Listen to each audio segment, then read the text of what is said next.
Our story begins with a man named Wang. He's a water seller. He explained to the audience that there will be 3 gods that come down. They are looking for any reason to believe that humans are good, which, let's be honest, they kind of aren't, and they just complain a lot. But Wang goes around to every person he can find in the town. They ask everyone, and everyone gives him the same answer. Now, they can't stay with me, because they don't believe that the gods are real.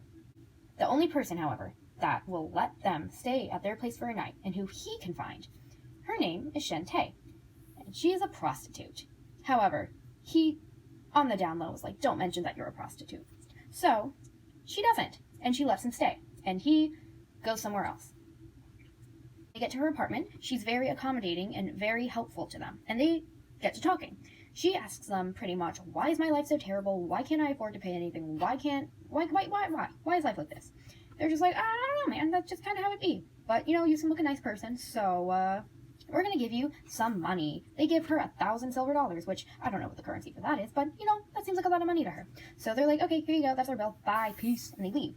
With this money, she quits prostitution and decides to open up a tobacco shop. Everyone in the town pretty much comes out of nowhere and is like, hey, give us some rice, give us some money. And she's like, well, I'm too nice to say no, so I'm going to let you do it. That's when she gets this crazy idea. So, instead of ruining her own reputation as a very, very kind person, she decides, why don't I make an alter ego? So she does. She decides to call her alter ego Shuate. And Shuate is not as nice as Shente is. He doesn't let anybody walk over him. He's a very strict business owner, and he takes no crap from absolutely anyone. And because everyone's preying on how nice Shente is, she needs to rely on Shuata to save the business, because right now, it's not doing so hot. She's walking through the park on the way to meet this suitor when she runs into this man, Young Sun. He's trying to kill himself. She's like, hey, don't do that. And he's like, all right, tight. And they fall in love. So, after they leave and she goes back to the shop, she comes back into this mob of people. She's completely head over heels for this guy until she realizes, oh, wait, I never got the money to pay my rent. What am I going to do now? Well, this nice little elderly couple, out of the goodness of their hearts, decides to give her 200 silver dollars, which is all that they had. She gladly accepts, and she decides to go back to the shop, disguised as her alter ego.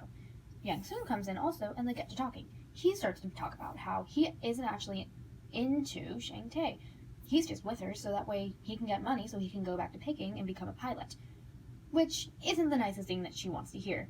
So, she goes to the back, and then she comes out as herself, and for some reason, he's like, wait, babe, I want to marry you though, like you're so sexy, ha ha ha. And she, for some reason, takes that and goes, oh my god, yes, for sure. And so they decide to get married.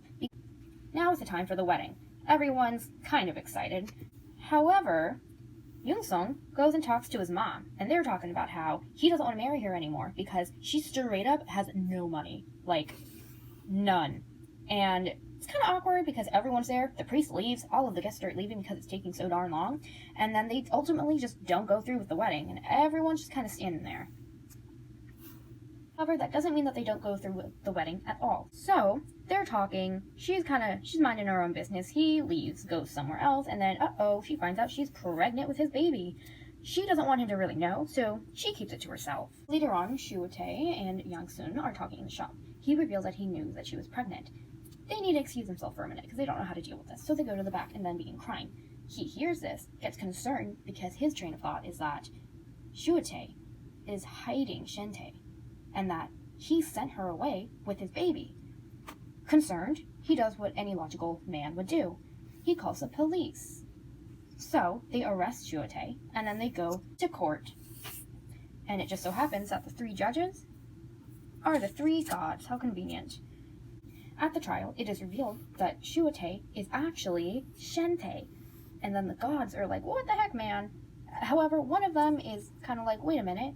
No, I believe you. I think you did it. I don't think you're bad. The other 2 are like, dog, like she straight up just lied to everyone. That just as a baseline. But everything else that she did while she was that guy was not good either. She did not do anything right. So they're all like, all right, well, trial's over, so enjoy your life, peace out, and they leave. They just leave them to their lives. The play concludes with a single actor standing on stage to deliver the epilogue. The epilogue basically says that he's sorry that the play doesn't have a happy ending, but what could have really been changed to make the ending happier?